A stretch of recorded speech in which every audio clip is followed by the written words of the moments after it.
how long they're going to be. One on Tuesday, one on Thursday. One is going to be a member only. One is going to be just a regular, anybody can join. So today, it's going to be a free coaching call. Probably not going to be reading chat a ton, but I'm going to be going over 5 different topics of exactly how trash can cleaners are failing and 5 different mistakes you should avoid. So these are questions coming from students like within the school, also people that just are starting a trash can cleaning business that watch the YouTube videos. So I'm gonna read some off, kind of give my answer to the questions, and that'll be it today. So let's see, just make sure that everyone can see the stream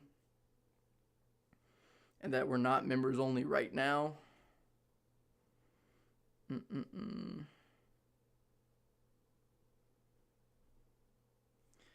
It shouldn't be members only.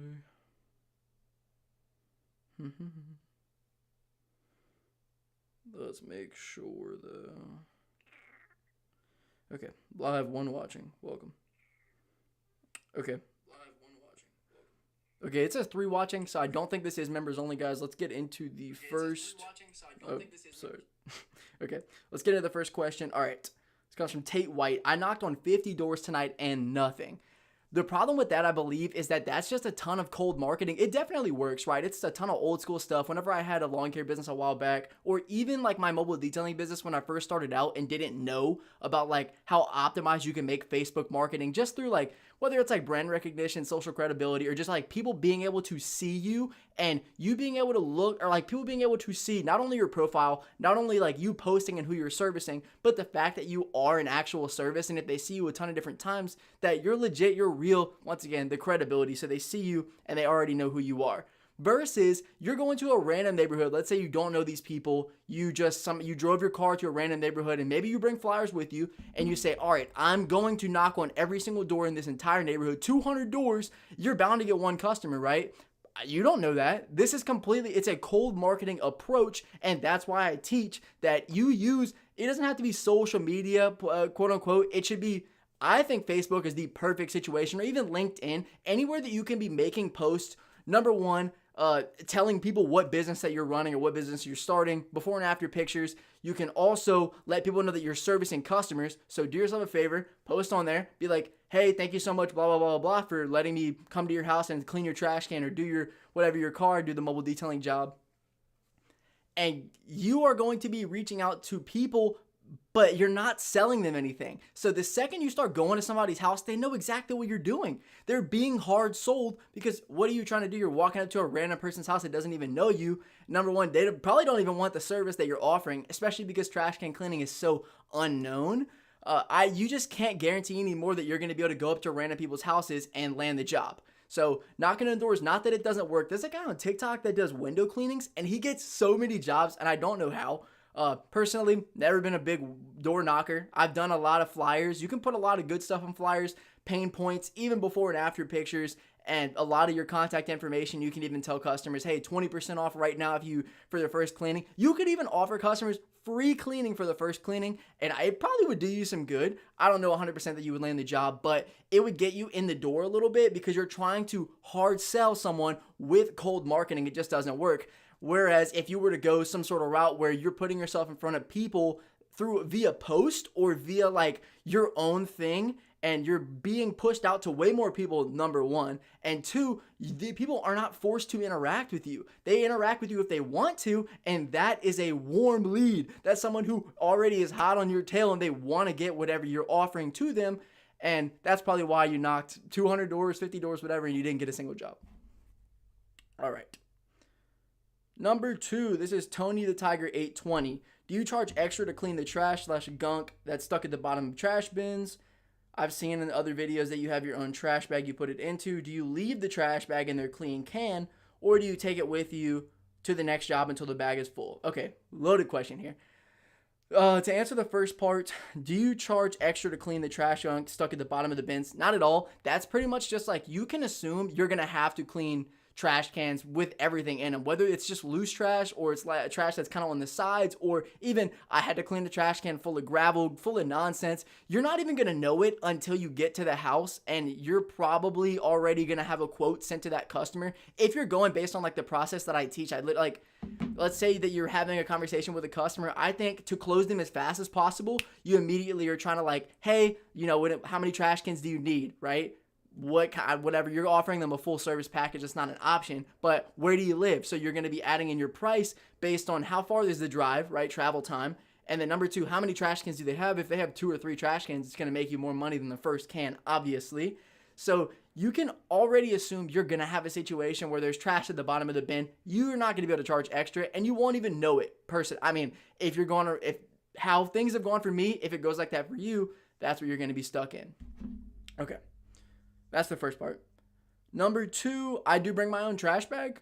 Just if there's trash in there that's loose, like bottles or stuff like that, you want to be able to put it in your own bag. The customer's probably not going to provide you one. So bring a trash bag in case you have that situation, because you probably will. Most people, I'm not going to say most people, I know a lot of trash cans that I've cleaned that customers do not even use trash bags. It's disgusting, but they don't use them. That's why their can is so bad they need to get it cleaned. Do you leave the trash bag in their clean can? Absolutely not. Please don't ever do that. You're cleaning a customer's trash can. You want to present it to them as so, right? As it is. You do not want to refill their trash can with more trash. You're going there on a pickup day or whatever, day after pickup day, whatever, so that there's no trash in it. So you're kind of defeating the concept by putting more trash in the trash can. You want it to be a clean presentation, smell really good, look really good, and be a wild comparison to beforehand of what they had. That way you show the customer it's a one-off cleaning. They probably don't even need you to come back again, even though you don't want them to think that. But you show them, hey, listen, this is what it looked like before. This is the wild transformation after. Do not put trash in their can. And lastly, take the bag with you into the next job over and over and over until you fill it up. And if you're doing a ton of jobs, maybe bring multiple trash bags. That would probably help you. Just because if you're probably going to fill stuff up, you shouldn't have that much trash in a can after it's been picked up, right? So like after pickup day, I'm pretty sure whenever the trash trucks pick up the trash can, they're like dumping trash into the car. So I don't think you should have any problem with that. All right, third question. What's your exterior polish and wax procedure? So this is a mobile detailing question, so sorry if you are a can cleaning guy coming in here, but I definitely think that you can offer both. With regards, I want to say the same equipment. I ran both of them out of my Nissan Altima, also my Toyota Camry, and you can use a large percentage of the same equipment, but mobile detailing is going to require so much more just because of the entire difference of like can cleaning is only an exterior problem, while mobile detailing is an interior problem. It's like the outside of a mobile detailing job is always super easy. The inside is always the worst. And trash cans, trash cans are just bad all over. I mean, like the inside sucks and the outside sucks. Outside's probably easier to wash than the inside. But you're going to need brushes, chemicals, a lot of rags. I would never use a rag on a trash can, or I would never dry a trash can. But there's a lot more equipment you're probably going to have to use. So going back to the question, what is my wax procedure and polish procedure? I do not have a wax procedure. I offer super, super basic services with my mobile detailing business. I want to get in and out of jobs extremely fast. I don't even want to try to service some sort of niche customer that's going to want 50 different services with my mobile detailing because I'd rather be able to charge a pretty modest price, not have to own and make a huge investment on like a ton of equipment that I would need. Keep things super like easy for me, very maintainable, very like routine quality washes, handling a lot of the basic stuff that customers are going to know about. You get to like a certain tier of customer that's going to be like, hey, do you do carpet shampooing, headliner cleanings, this steamer that you go around and stuff with? Also, like, the polish and wax on the exterior. I don't even offer it. I've had customers ask, and you definitely could. I'm not like, you 100% could offer something like that, and it would probably, you'd make money. I have no idea what the procedure would look like. I've never done it. As far as that, I do use a Meguiar's Wash and Wax soap that I put into my foam can. It does wonders. It is incredible. It literally looks like you wax the outside of the car or the exterior of the car, and it lasts a good amount of time as long as the car has like some color to it. So that's what I would recommend if you're just, you're a beginner business owner and you're not trying to make $100 million doing a detailing job, so you're going to have so much equipment. I'd say like this is super easy to go about. All right. Some guy said, Wild Olive says, congrats young man on your hustle. What's the average time frames and days of the week of your can cleanings? Okay, I would say days of the week are highly dependable on what day your trash cans are getting picked up on. So like a lot of neighborhoods around me, it's Tuesdays and Thursdays, right? So you can try to go whenever the customer's normal pickup time is, but like I've also had can cleaning jobs where I've gone the day of the pickup and it hasn't even made it there yet. The customers swear to me, oh Matt, be here this time. They always have picked it up by then. And then I text the customer and call them, and I'm like, hey, your trash can is full. So in that situation, I did have to take all the trash out of the can, put it on the side, wash the customer's trash can, and I'm reluctant, once again, like I said earlier, to put the trash back in the can. So what do you really do? I ended up just calling the person, and I said, hey, listen, is there anywhere you want me to put this trash? Because I don't want to put it back in your can. And they said, you know what, just put it in my neighbor's trash can. They won't even mind. So you're going to have some weird scenarios as far as what days you're always going to be able to work. A lot of neighborhoods are going to be completely different. You just need to be aware of them, probably store them, whether you're going to use Quote IQ and keep it in the notes section for different customers or put it in your notes. Just make sure you know that the pickup days are always going to be different, not always different. They're always going to be the same for those particular customers, but along different neighborhoods and stuff, different times and probably different days. So, that's why I say it really just depends, bro. Like, you're going to stack stuff up on particular days just because of the fact that trash cans aren't getting picked up on different days, unless I have no idea. But okay, so days of the week, that's tough. But normally Tuesday, whatever days the customers get their trash cans picked up, try to stack all your jobs. Okay. Secondly, what are the average time frames? You can do a job so fast. If you're using a setup like some of these guys I've been covering on TikTok, you can finish a job so ridiculously fast that you might as well just assume you could finish a job in 5 to 10 minutes, maybe less. I'm not going to say maybe, but pretty much less. Less than 10 minutes, I'm sure. If you're going to be doing it my way, you're going to be going a little bit longer. Obviously, you didn't have to spend $20,000 to do it, but you're going to probably be about 15 to 20 minutes per job. Maybe, I don't know, about 25 minutes. It depends how bad the trash can is, too. Also, it really...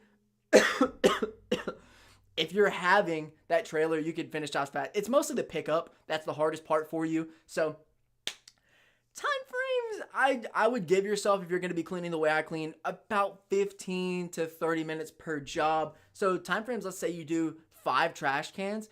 You're starting to get up to about, a couple hours. So I would prepare yourself to work. You shouldn't be out there doing trash cans unless you're servicing a crazy volume. You shouldn't be working 5 to 6 hours in one day at least. You should be able to get your process down faster than that, especially if you have a pretty good mobile setup. I'm not saying that you have to have a water tank and a generator, but if you do, you're not constantly going to be lifting your pressure washer out, hooking it up to water, hooking it up to this. So if you have a large influx of customers that you are willing to charge lower pricing, that way you can get a bigger volume, you could run through a lot of stuff, run through about 20, 30, not 40, about 20 or 30 trash cans, maybe in a day. Probably take you 6-7 hours. Okay. And is that the last of the question? Oh, I'm wondering for people that have a 6 a.m. to 3 p.m. full-time job, if that would be an obstacle to get in. Absolutely not. Most of the time you're seeing these trash cans are getting picked up after 5 p.m. Wow. But, daylight savings time is going to be getting dark. That's what you're going to have to fight with. You could get a big-ass light and put it on the back of a truck or just bring it with you. Maybe you could do some good if the customer doesn't mind you going out there late and servicing in the dark, then you could make that happen for yourself. Obviously, a regular time, situation when it's not daylight savings time, it's not that dark that early. So you can be cleaning, trust me, you can be cleaning customers' trash cans. And if you want to give yourself a better scenario, if you're actually really worried about it, or you work past 3 p.m., you could say try to run one only on the weekends, assuming you don't work on the weekends, and and you could also do trash removal. So not only a can cleaning service, but a trash removal service. Even if the customer has trash on them, if you have any access to a dumpster, your own dumpster, or just, go somewhere that you could leave it, then you could take the customer's trash with you, service them literally whenever you want, set up your own schedule, and then you have no time frames, and you could be a weekend can cleaner. All right, last question. I don't even know how to pull up chat on here. So, I would respond to whatever's in there. But I don't even know how to do it. And we have one question left. I'm just going to check, make sure everything looks fine. 5 people in here. Okay. Alrighty. All right, guys. Last question. Do you use a towel to dry off the trash can? No. If I was going to be doing a mobile detailing job, yes. That's actually probably... you always are going to do that whenever you're doing a mobile detailing job. You do not want to leave all kinds of little streaks on the car. It's going to be very obvious that that's what you skipped. So yeah, you want to dry off a car when you're doing a mobile detailing job. A trash can it's going to dry. And more often than not, unless you're, I don't even know what you would apply to a trash can to really bring back that black. It's going to have scuffs. It's going to be discolored, and it's not going to make a huge difference. It's going to dry off. In the case that you have a ton of water in the inside, dump it out in the grass and be done with it, or dump it out on the concrete or whatever, wherever you want to. Make sure it's not like a ton of dirty water. It's mostly just regular. There's water sitting in there after the cleaning, and you'll be fine. I wouldn't dry it off. It's kind of like a waste of your time. Honestly, definitely a waste of a towel. I would not, because depending on how you're traveling or what kind of setup you have, that towel is going to be disgusting, especially like with trash can water, relative to like just cleaning a car and the car water, what's being exposed to your vehicle. But in a trash can, dude, you don't know how long it's been since it's been cleaned, and you don't really know what's exposed to it. So that towel will be disgusting, number one. Number two, you're going to have to wash it, and it's going to be kind of a waste of your time when it's just not going to matter that you dried it. Customer's not going to care. Most of the time, I can't even get a customer to like smell the trash can. After you put all that work in, you put Fabuloso in too, and it's such an extreme transformation that I'm shocked, and I've done it so many times. So I'm like, well, all right, you know what I mean? But just don't use a towel to dry it off. Doesn't make any sense. I actually did look into the chat for a second, so I'll answer one of y'all's questions, or if you guys have a couple questions, put them in there, and we're gonna finish up the stream with that. I don't think it was members only. Guys in the chat, was it members only, or was everybody able to join? Somebody's name is username unknown. How much does one person pay for one clean? Depends on how many trash cans you have. It's tough. Okay, so I would recommend, right, just me, $20 to $25 for your first initial trash can cleaning, and then $5 to $10 for any additional ones. That way, the customer has incentive to give you multiple trash cans to clean if they have them. I mean, I'm sure if you're cleaning one, they're going to have you clean more. But, it just cuts like a little bit off the price for the customer, and you're going to make that money anyway. Shit, if you want to try to price the customer out and give them $20 a trash can, go ahead and do it. But I can't guarantee that you're going to land the job or get the 99% customer closing rate. So that's the tough part. Secondly, yeah, I mean, not even secondly, that's pretty much what people charge for one trash can cleaning, or pay for one. Yeah, it's pretty cheap. I would say that the hard part about making a ton of money doing trash can cleaning is that you're having to parcel out with, so much volume, right? And it's going to be difficult because not a lot of people know about trash can cleaning, so the volume is going to be hard to come across. But when you do, and after you start servicing in one area, I always say monkey see, monkey do. These people are going to be interested, and a lot of people have never even heard of this, so they're going to take advantage of it immediately, because you would be surprised how underserviced this is, and the market for it is ridiculous because no one's ever had their cans clean, and a lot of cans are disgusting, bro. A lot of cans are bad. Anyways, one other question. How much you make yearly from cleaning alone? Wild question. You can make... It's always interchangeable. If I was solely being a trash can cleaner, I also do mobile detailing and pressure washing, and obviously YouTube. So it's a little bit different. I've seen guys on TikTok make over 5K a month. I've made a K. I mean, over and over and over and over, retainable. So if I really was trying to extend out, it's hard to you branch it and be like, you know what? Could you really make $100,000 trash can cleaning a month? People are doing it. People are definitely doing it with a much larger setup than I have. But that's kind of above the basics right now. It's like you're starting a can cleaning business and you're trying to become a can cleaning guru, can cleaning mastermind, and essentially you're going to make some money. I don't know if it's the highest yield return on that big of an investment, but if you're cleaning cans at a low level, like I'm trying to show people, I'd say 1 to 5K a month. 5K, you are really gaining some social credibility and people know about you. Anyways, any other questions from anybody in the chat? That is 2 people, and it's going to be a wrap soon, guys. So let me know if you need anything. That way we can close it out. This is a free coaching call. I'm telling you guys, I'm going to mention it again. I'm going to start doing these. I'm also going to do another coaching call where I'm going to get very interactive with the chat. Also, Blood, let me send you a loom on how to grow your school. Bro, go ahead and do it. Add me on Instagram, or, message, I don't know, comment on one of my TikToks or something. I'm not sure. You can message me however you want to. Private message me or DM me on Instagram. It should be Matthew Rogers. I have a feeling most of your customers are just supporting your hustle. It's not hard to hose out their own can if people care. The difference is what really people do. Dude, how often do you see People's cars are disgusting. You ever seen those vehicles and they have dust all over them and people are writing on the car, please wash me? You would be surprised how many people won't even clean their own house and get their house, have maids come and clean their house. I clean my house all the time, right? That's just a certain type of person. Some people don't even clean their own home, bro. They have people come to the house and clean it. You're talking about people that have a little bit of extra income.